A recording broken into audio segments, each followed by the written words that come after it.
The best soldier in our group was Lieutenant Herman Braille. He was from Ohio. None of us knew him very well, but our general liked him a lot. Braille was tall and good-looking. He had gray-blue eyes and long blonde hair. His shoulders were broad, and his legs were long. He always wore his best uniform, even in the middle of a battle. He was smart, well-educated, and around 30 years old. Honestly, he looked like the kind of soldier you'd see in a painting. Braille was either super brave or totally reckless. He didn't act like the rest of us at all. Not long after he joined our group, we went into a big battle. People were dying all around him, on his right, on his left, but nothing ever hit Braille. He didn't even try to find a safer spot. While bullets and cannonballs were flying everywhere, he just walked or rode his horse slowly like he didn't care. Everyone noticed him. The fighting was brutal, but Braille acted like it didn't bother him. During that battle, the general sent someone to give Braille a message. He told him to take cover. This was unusual because the general usually had way too much going on during a battle to worry about one soldier. But he liked Braille and didn't want him to get himself killed with his crazy behavior. In the next battle, Braille acted the same way. He sat on his horse in plain sight, where everyone, including the enemy, could see him.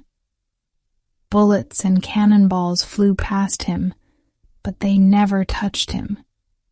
He just stood there, completely still, like a statue in the middle of the chaos.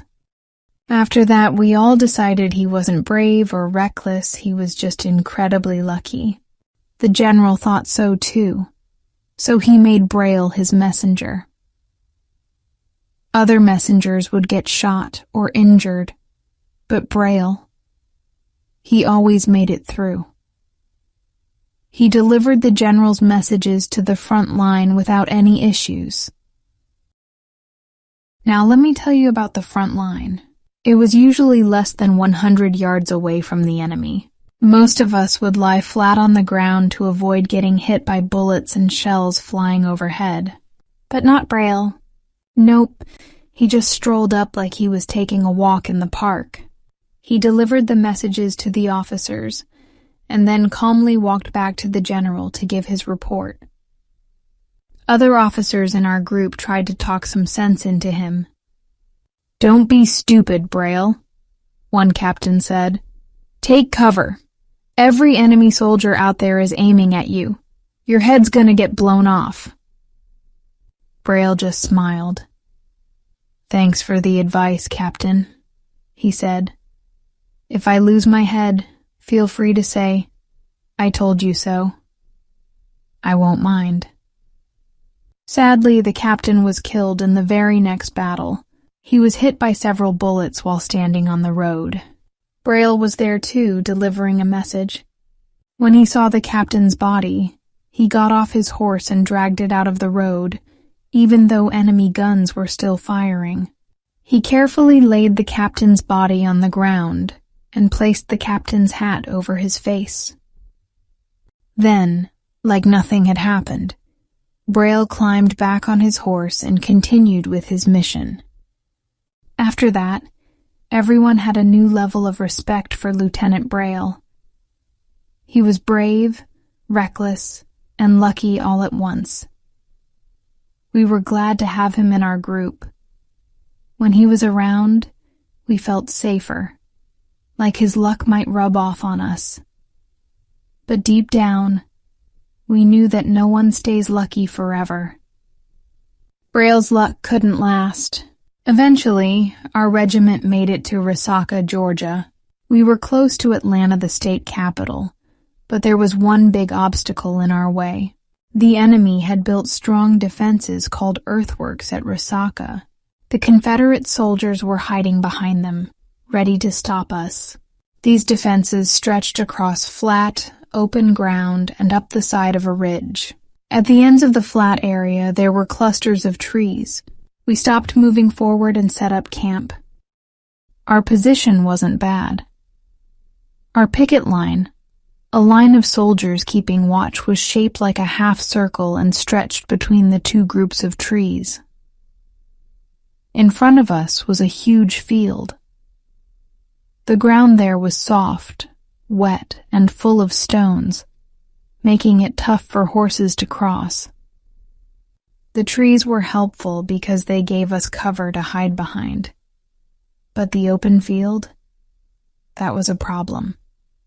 The enemy had plenty of guns behind their defenses, and crossing the field meant walking right into their line of fire. So we stayed put, waiting for the Confederates to make their move. We figured they'd try to attack us at night. The general set up his position in the trees on one side of the half circle. He decided to send a message to Colonel Ward, who was stationed on the other side. The general called Braille over. "Lieutenant, take this message to Colonel Ward," he said. "Tell him to move his men closer to the enemy's defenses, but they need to stay under cover. And tell them not to fire their guns unless they can clearly see who they're shooting at. Oh, and leave your horse here." Maybe the general wasn't clear enough, or maybe Braille just didn't pay attention. He heard the first part of the order but ignored the last part. The general wanted him to walk through the trees to deliver the message. It would take longer, but it was much safer. But Braille had his own way of doing things. He believed the shortest route was always the best. So, he got on his horse, rode out of the trees, and crossed the rough, open field, right in front of the enemy's guns.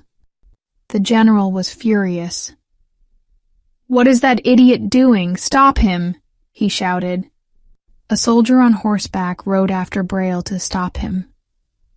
10 seconds later, both the soldier and his horse were dead, ripped apart by a storm of bullets. Braille didn't stop or even look back. He kept riding his horse across the rough field, calmly, as if nothing was happening. He was less than 200 yards from the enemy's guns, smiling as bullets and smoke flew around him. One shot knocked his hat off, and his long blonde hair flowed in the wind as his horse moved forward. Braille sat tall and proud in the saddle, holding the reins loosely in his left hand. His right hand hung at his side. He looked bold, handsome, and completely reckless. Honestly, it felt more like something out of a dream than real life. He made it almost all the way across the field to the trees on the other side. Somehow no bullets had hit him. How was that even possible? I don't know. But then we saw something no one had noticed before. A stream in front of the trees. It was wide, the water was deep, and Braille's horse couldn't jump it. The horse stopped abruptly, and that's when it was hit by enemy fire. Braille and the horse fell to the ground. Braille got up, but he was completely exposed, with no cover to hide behind. I'll never forget what happened next. He turned toward the enemy's guns, and they opened fire. He was struck by a hail of bullets. Even then, Braille didn't go down easily. He fell once, then stood up again. He fell a second time and got back up. The whole time, he had this strange smile on his face. It was haunting. When he fell for the last time, the Confederate soldiers stopped firing. 4 men from our regiment walked out into the open field, led by a sergeant carrying a white flag of truce. They picked up Braille's body, and as they carried it back, several Confederate officers came out to help. These men, even though they were our enemies, took off their hats and helped carry Braille back to our lines. Later, The general went through Braile's belongings and handed out a few items to the officers in our regiment. He gave me a small leather notebook that belonged to Braille. "Remember Herman Braille," the general said. "He was reckless, but he was incredibly brave." Inside the notebook, I found a letter. It was a love letter from a woman named Marion Mendenhall. She lived in San Francisco. The last part of the letter said, "Lieutenant Winters visited me, but I don't want to see him again. He told me you were in a battle in Virginia, but you weren't hurt because you hid behind a tree. I hate him for saying that. He wants me to think you're a coward, but I don't believe him. I'd rather hear of a lover's death than believe he was a coward." A year later, after the war ended, I went to California. One evening, I visited Marion Mendenhall at her beautiful house on Rincon Hill in San Francisco. She was stunning and elegant, the kind of woman who seemed destined to marry a brave, handsome officer. "You knew Lieutenant Herman Braille," I said. "He died at Resaca. I was there. This letter was in his belongings. It's private, and I wanted to return it to you." She took the letter, but didn't bother reading it. "Thank you for bringing it to me," she said politely. "But it doesn't matter anymore." Then she noticed something on the letter. Her face went pale. "Oh no, is this a stain?" she asked. "It isn't blood, is it?" "Yes, madam," I said. "That's the blood of a very brave man." It was a cold day, and a fire burned in the fireplace. Without hesitation, Marion threw the letter into the flames.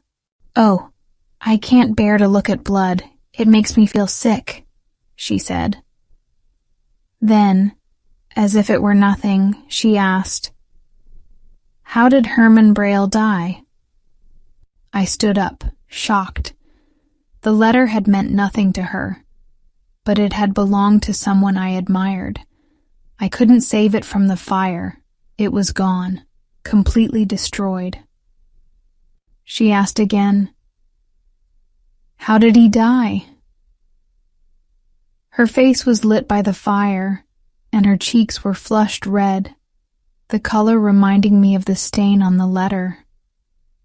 She looked beautiful, but I couldn't tell her the truth. "He was killed by a snake," I said.